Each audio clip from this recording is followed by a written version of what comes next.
ಬಸವನಗುಡಿಯ ದೊಡ್ಡ ಬಸವಣ್ಣ ಮತ್ತು ದೊಡ್ಡ ಗಣಪತಿ ದೇವಸ್ಥಾನದಲ್ಲಿ ಇದೇ ನವೆಂಬರ್ 25ರಿಂದ 26ರವರೆಗೆ ಐತಿಹಾಸಿಕ ಕಡಲೆಕಾಯಿ ಪರಿಷೆ ನಡೆಯಲಿದೆ. ಬೆಂಗಳೂರಿನ ಸಾಂಸ್ಕೃತಿಕ ಹಿರಿಮೆಯ ಸಂಕೇತವಾಗಿರುವಂತಹ ಕಡಲೆಕಾಯಿ ಪರಿಷೆ ಕಾರ್ತಿಕ ಮಾಸದ ಕೊನೆಯ ಸೋಮವಾರದಿಂದ ಆರಂಭಗೊಳ್ಳಲಿದೆ. ಸಂಪ್ರದಾಯದಂತೆ ಬಸವನ ಉತ್ಸವ ಮೂರ್ತಿಗೆ ಕಡಲೆಕಾಯಿ ಅಭಿಷೇಕ ಮಾಡುವ ಮೂಲಕ ಪರಿಷೆಗೆ ಚಾಲನೆಯನ್ನ ನೀಡಲಾಗುತ್ತದೆ. ಈ ಹಿನ್ನೆಲೆಯಲ್ಲಿ ಬುಲ್ ಟೆಂಪಲ್ ರಸ್ತೆ ಹಾಗೂ ಇತರೆಡೆ ವಾಹನ ಸಂಚಾರ ವ್ಯವಸ್ಥೆಯಲ್ಲಿ ಬದಲಾವಣೆಯನ್ನು ಮಾಡಲಾಗಿದೆ.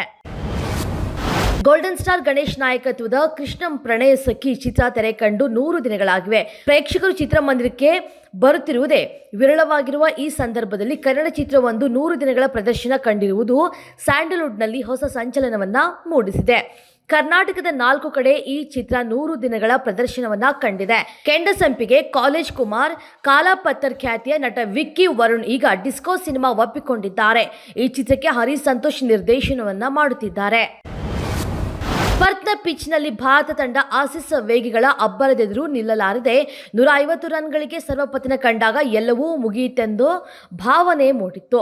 ಆದರೆ ಅದೇ ಪಿಚ್ನಲ್ಲಿ ನಾಯಕ ಜಸ್ಪ್ರೀತ್ ಬುಮ್ರಾ ನೇತೃತ್ವದ ವೇಗಿಗಳ ಪಡೆ ಭಾರೀ ತಿರುಗೇಟನ್ನು ನೀಡಿದೆ. ಅಲ್ಲಿನ ಆಪ್ಟಸ್ ಕ್ರೀಡಾಂಗಣದಲ್ಲಿ ಪ್ರಾರಂಭವಾಗಿರುವ ಬಾರ್ಡರ್ ಗವಾಸ್ಕರ್ ಟ್ರೋಫಿ ಟೆಸ್ಟ್ ಸರಣಿಯ ಮೊದಲ ದಿನ ವೇಗಿಗಳದ್ದೇ ಕಾರುಬಾರು.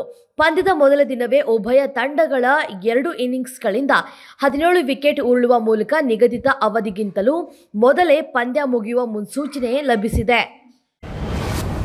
ಬಿಗ್ ಬಾಸ್ ಗೆಲ್ಲೋದು ಅಂದ್ರೆ ಹುಡುಗಿಯರ ಕೈ ಹಿಡ್ಕೊಂಡು ಓಡಾಡಿದಷ್ಟು ಈಸಿ ಅಲ್ಲ. ಇದು ಕಳಪೆ ಪಟ್ಟ ಸಿಗ್ತಾ ಇದ್ದಂತೆ ರಜತ್ ಬಾಯಲ್ಲಿ ಬಂದ ಮಾತು.